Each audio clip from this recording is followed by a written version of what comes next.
Saya ingin mengulang soal daulat diri atau kepercayaan diri ya. Kalau Anda percaya diri itu bancar sembarang, bancar.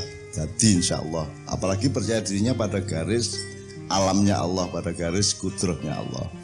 Jadi ini gamelan Kiai Kanjeng ini karena percaya diri, ya dibikin saiso-isone menampung seluruh kemungkinan musikal dunia. Jadi nek Arab nganggo gambus, nganggo biola Arab kan kan gumune, tapi nek gamelane melok muni kan bengok-bengok wong Arab. Jadi ketika mereka pentas di Al-Jumhuriyah di Kairo, itu oleh bengok-bengok gak karu-karuan wong-wong itu, sampai kudu di gedung gak oleh ngerokok, mulai ngerokok. Saking senenge keamanannya barang melok njaluk biji samsu. Padahal sangu mek didik aku yang gitu. Karena waktu pentas pertama, lagu pertama itu kan begitu gamelan muni tapi nada Arab, kan mereka kan bingung, ini nada Arab tapi kok bunyinya kok gini. Jadi mereka kan kaget. Kaget terus bengok Sallallahu Muhammad. Wah, Melayu tekan jero ruangan metut peteng dedet. Loh kok pentasi peteng dedet jake lali murid no lampu. Saking senenge krungu gamelan Kiai Kanjeng. Jadi teman-teman sekalian, nyun sewu ya. Semua akan ada rute-rute dan ada peralihan, ada hijrah.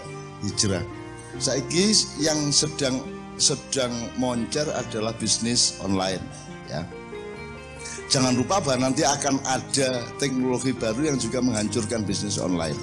Saya tidak tahu apa, tapi pokoknya siap-siap nek wong urip siap mati. Tapi nek kon mati, kon kudu siap hidup yang baru kan ngono ya. Kabeh ngono kok, kabeh ngono iku. Dadi misalnya ngene. Saya itu nyuwun sewu. Kan aku biyen Jawa Pos nulis meh bendino lho rek. Minum seminggu pisan. Marques itu Surabaya Pos ya. Artinya saya itu orang media. Semua koran ingin saya menulis dan mereka suka. Artinya aku iki nek upama ki wong dodolan payu nemen sebagai penulis. Bal-balan aku dijaluk nulis. Tahu aku rek, sak pertandingan Piala Dunia aku nulis 5.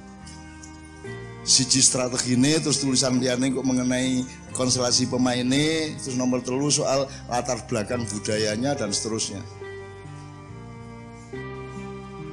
Tapi tak tinggal no. Jadi misalnya sebagai penulis, sekarang saya merintis begitu banyak yang sampai sekarang dipakai, misalnya gardu, cermin, bentuknya seperti gardu cermin sampai sekarang dipakai.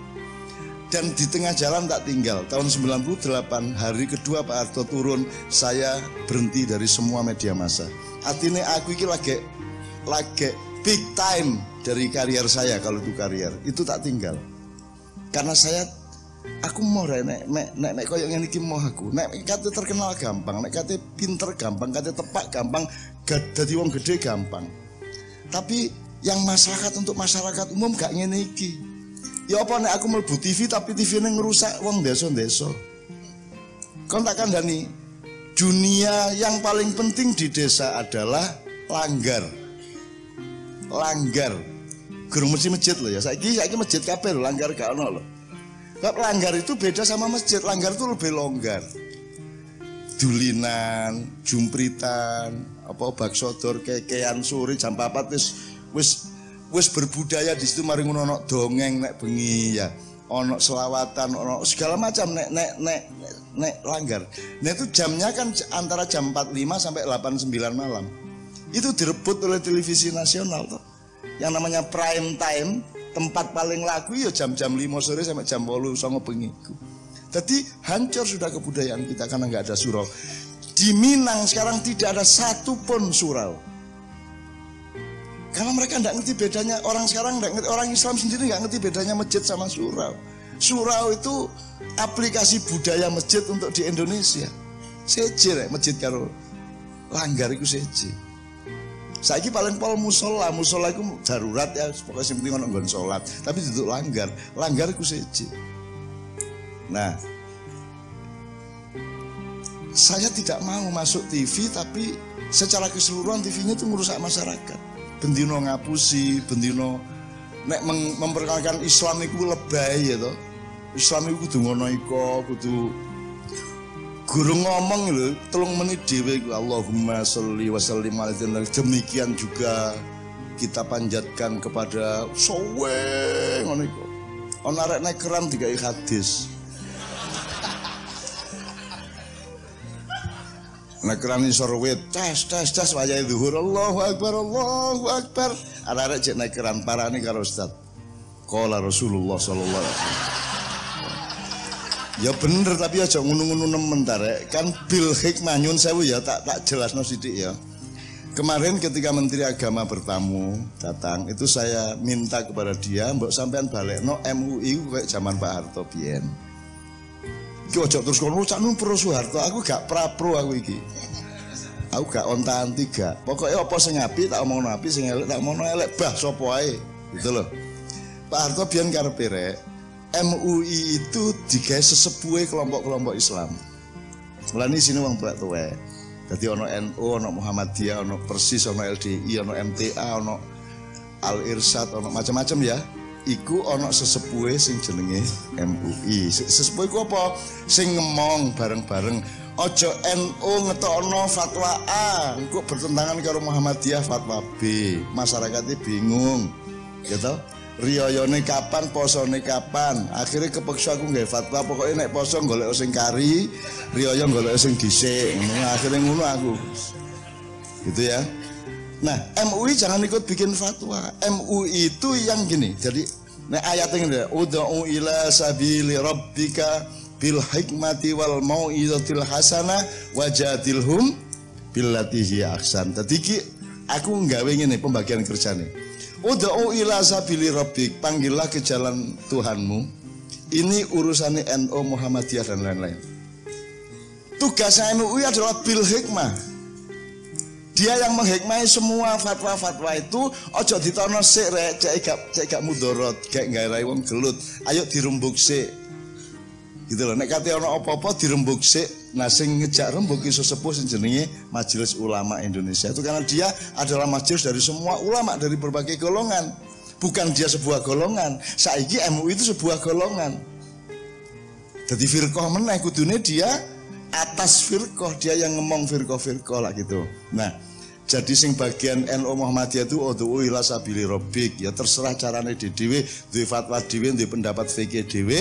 Engko nek wis bil hikmah urusane MUI sing bagian ya apa rapat ayo yuk pertemuan yuk dina rong dina yuk ya apa fatwane cek gak bingungno masyarakat. Dadi fatwane kok bareng duduk fatwa nggar sitok cek gak wong gelut kabeh ya. Terus wal mau'izatil hasanah itu artinya ketika mengeluarkan fatwa kepada masyarakat itu dengan mau'izah hasanah. Wis dihitung kabeh mudorote ojo sampai kakean, manfaatnya segede mungkin. Wal mau'izatil hasanah. Itu bareng-bareng MUI dan semua kelompok-kelompok Islam. Terus nanti pasti tetap ada perbedaan, pasti tetap ada pertentangan pendapat fikihnya, tafsirnya dan seterusnya. Maka oleh Allah dikasih jalan wajadilhum billati hiya ahsan. Bantahan berbantahlah atau apapun tapi billati hiya ahsan. Ojo ngetokno ndek ngarepe wong akeh oleh lok-lokan. Ini belum pernah terjadi, belum pernah bisa matang kena sosmed saya. Wis sosmed itu setiap orang berfatwa wis. Wis gak iso diapa-apakno saiki. Diracun iku wis blang gak karuan. Nah, teman sekalian, saya termasuk orang yang enggak mau diracuni apa-apa. Gak terpengaruh apa-apa. Jadi mulanya aku metu teko media massa, teko TV, teko koran itu tahun 98. Tanggal 22 Mei ya.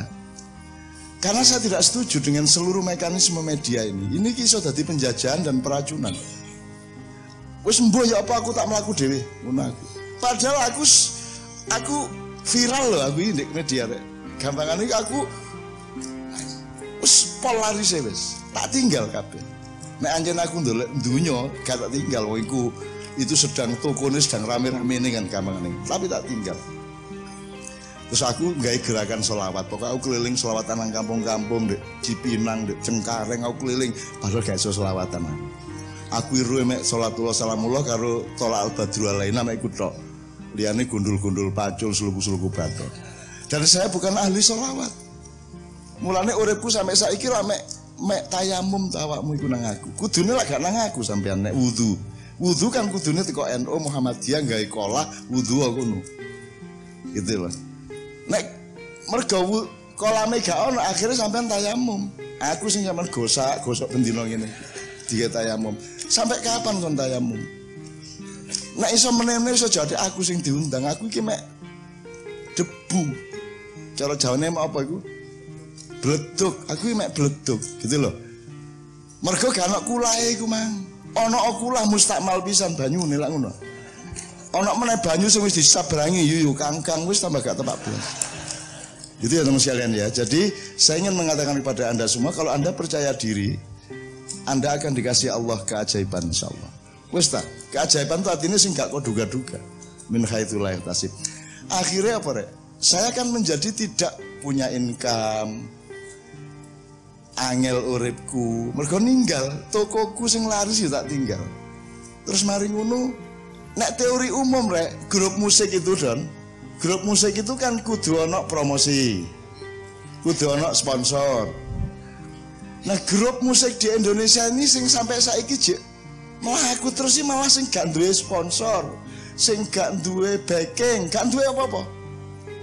Jadi teorine kok biyen bener tak gak? Jaring ini, ternyata kita lakukan yang tidak seperti itu, ternyata gak leren nih, gak iso leren nih Kiai Kanjeng ini, gak kok berlatihan pisan. Nek kate pentas rundingan nih pas mangan nih kemarin apa yang ini, gak kok berlatihan. Artinya saking penuhnya jadwal, kita tidak kober betul untuk melatih sesuatu yang baru. Tujuannya jek wake nomor arek-arek gitu ya.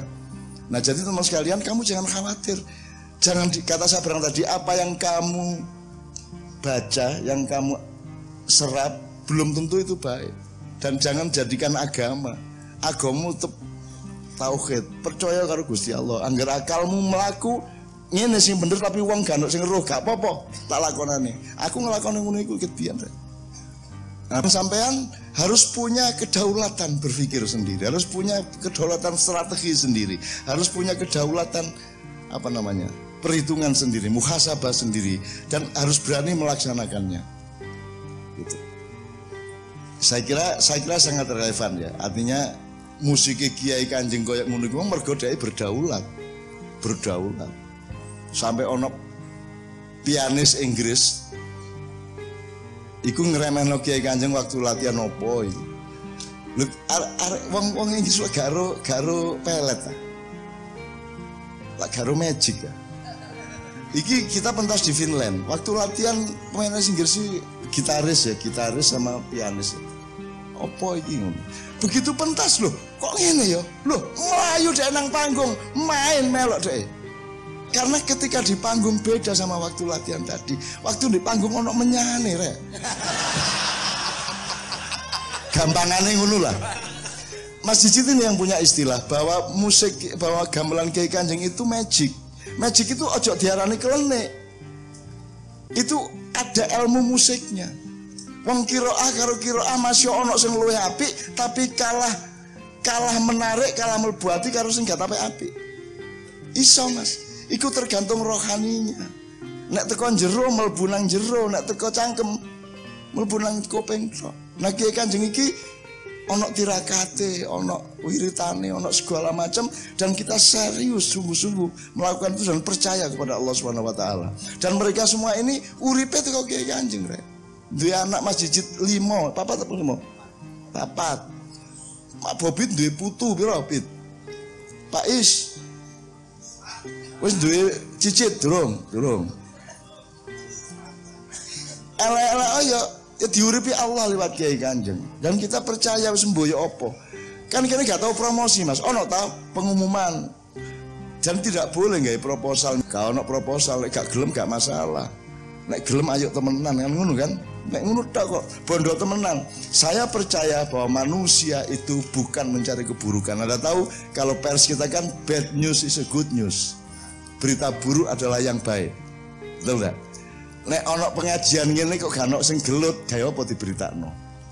Tapi nek ono sitok kok sampai mati sampai roboh iku mesti metu meneh jawab pos. Kita mboten. Jadi mereka selalu mencari sesuatu yang buruk dan saya doakan amin ya rabbal alamin. Kalian ketemu dengan yang buruk-buruk. Ngono. Dan aku gak apa-apa ngomong biyen karo wartawan. Ngomong terang-terangan. Aku gak masalah kok.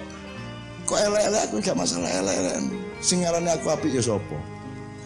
Kita kehilangan itu kan karena kita merasa punya konsep bahwa kita memiliki. Kalau kita membebaskan diri dari rasa memiliki, kita tidak pernah kehilangan. Menurut saya, itu semua saya tidak bercerita mengenai diri saya bercerita mengenai kedaulatan. Be yourself. Wala takunu kalladzina nasullaha wa ansahum anfusahum ulaika humul fasikun. Anda jangan jadi orang fasik. Orang fasik definisinya adalah orang yang lupa kepada Allah sehingga dia lupa kepada dirinya sendiri. Surat Al-Hasr ayat 18. Nah, ini kutok sing ro aku. Ngono ya, oke.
Assalamualaikum.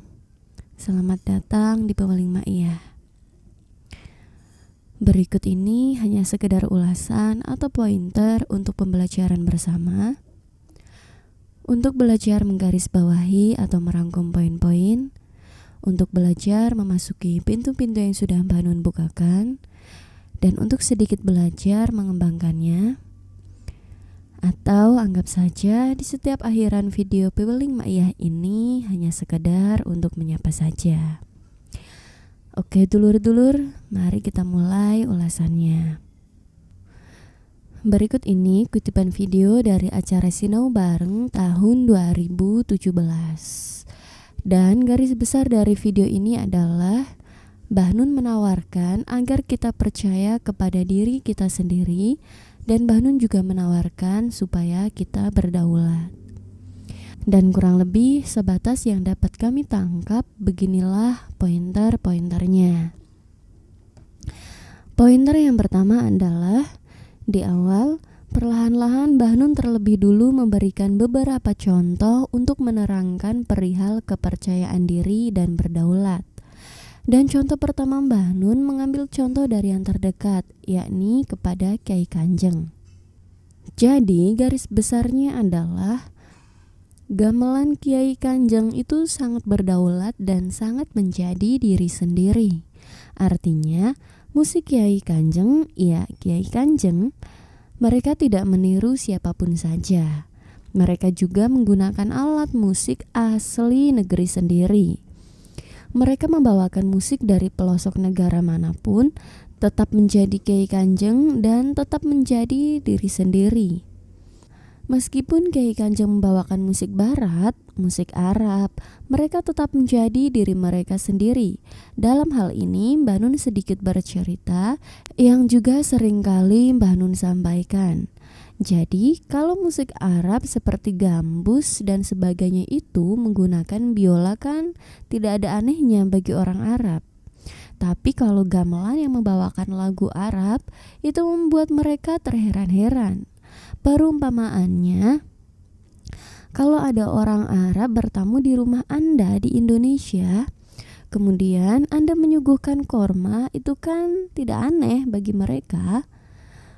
Pointer selanjutnya adalah Mbah Nun menawarkan untuk kita bersiap dengan kematian-kematian. Artinya begini, setiap masa biasanya ada saatnya sendiri. Misalkan sekarang musik A yang paling moncer, suatu saat musik A itu akan mati karena adanya musik B. Atau misalnya bisnis online telah mematikan banyak pasar bisnis yang dulu pernah berjaya. Begitupun bisnis online yang sekarang sedang berjaya, suatu saat juga akan mati oleh sesuatu hal yang baru, dan seterusnya. Intinya, Mbah Nun menawarkan bahwa kita harus selalu siap dengan segala macam bentuk kematian-kematian. Pointer selanjutnya, Mbah Nun bercerita yang garis besarnya begini.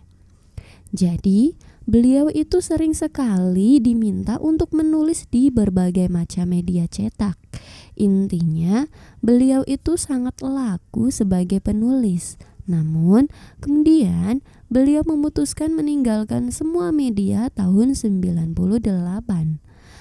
Pada kala itu, jika disebut karir, itu adalah masa puncak-puncaknya bagi beliau. Namun beliau tinggalkan. Dan salah satu alasan yang beliau kemukakan adalah begini. Kalau kamu terkenal itu mudah. Kalau kamu mau jadi orang besar, itu mudah. Tapi yang maslahat untuk masyarakat umum tidak begitu itu. Alasannya adalah bagaimana kalau beliau masuk TV tapi TV-nya merusak orang-orang desa. Sampai di sini kemudian Mbah Nun perlahan-lahan menjelaskan yang beliau maksud. Jadi Mbah Nun ngendiko bahwa dunia yang paling penting di desa adalah langgar. Dan sekarang masjid semua dan langgar sudah tidak ada. Langgar itu lebih langgar dari masjid. Artinya begini. Anak-anak dulu hatinya sangat dekat dengan langgar. Di sanalah tempat anak-anak mengaji dan bermain, seperti jumpritan, obak sodor, solawatan, dongeng, darus, dan seterusnya. Pokoknya antara jam 4 sampai jam 9 malam. Namun itu direbut oleh televisi nasional. Jadi yang namanya prime time atau waktu-waktu yang paling laku kan kisaran antara jam 4 sampai jam 9 malam. Nah, hancur sudah kebudayaan kita karena tidak adanya surau. Bahkan di Minang sudah tidak ada satupun surau sekarang. Karena orang modern, bahkan orang Islam sendiri tidak mengerti apa itu surau. Jadi menurut Mbah Nun, surau itu padahal amat sangat penting.